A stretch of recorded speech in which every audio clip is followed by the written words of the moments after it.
it pains me to say this, but it's Derrick White. And Oh, and Okay. 16 and 10 today, by the way. 16 and 10. Listen, Derrick White, he makes the right plays. But lately the right play has been him kind of being passive.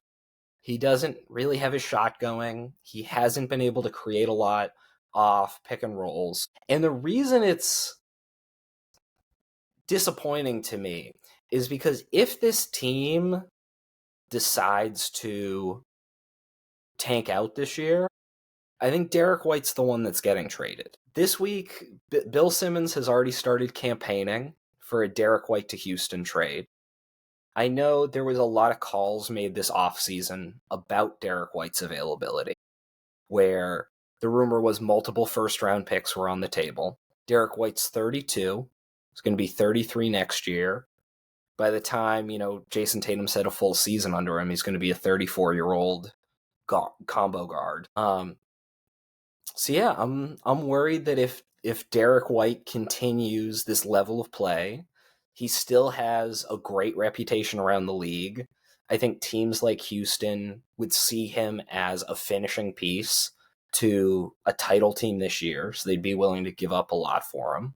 And he would make us just bad enough that our pick would be good to theoretically have a bounce back year next year. But I've come so attached to having Derrick White on this team that I wouldn't want him to go. So I want him to turn it around, be a little bit more aggressive in pick and roll. I think he sets a bar for himself where he wants to hit a certain level of efficiency. But with the talent around him this year, I would like him to run, 5 more pick and rolls a game, even if it means he's a little less efficient. I want him to, start being a little bit more aggressive off the dribble with his three. Yeah, I think I'm having an emotional reaction to you saying this. Yeah. I'm not I do think, advocating for a Derrick White trade at all. I'm just scared of what's going to happen because I see pieces falling together. Yeah, I think part of it, his shot hasn't been falling, and I can see how that's impacted his play and kind of his level of aggression. Again, I think he didn't look particularly aggressive tonight. He got 16, 10 assists, leading the team in playmaking, a block and 3 steals. And that's kind of the thing is with this team. So good on defense. And that's kind of, if we're talking about building a culture going into next season, I think he's just one of those guys that I think, again, with a healthy Jason Tatum coming back, I'm just not interested really in a bunch of first round picks to kind of like figure out how to add pieces around him, especially with kind of where we've been at with the salary cap and like, okay, well, what are we doing with those picks? I don't think it makes sense to kind of sit on them and wait to draft guys. I think we would need to flip them into someone that can help Jason Tatum win.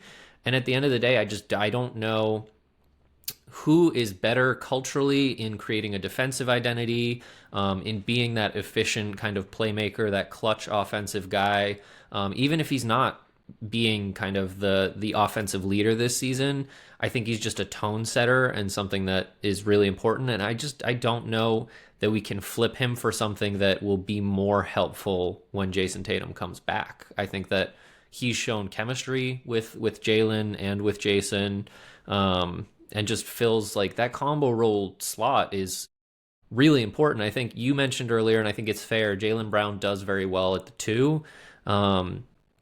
I will always prefer a Derrick White, Jaylen Brown combo in the backcourt than just Pritchard and Brown, just because of all the other dimensions that Derrick White brings defensively, and in terms of as a playmaker as well. But yeah, that one hurt. I do understand the idea of being disappointed in his performance, in hoping that he turns things around a little bit, but the trade talk if he was did this a bridge too far for me.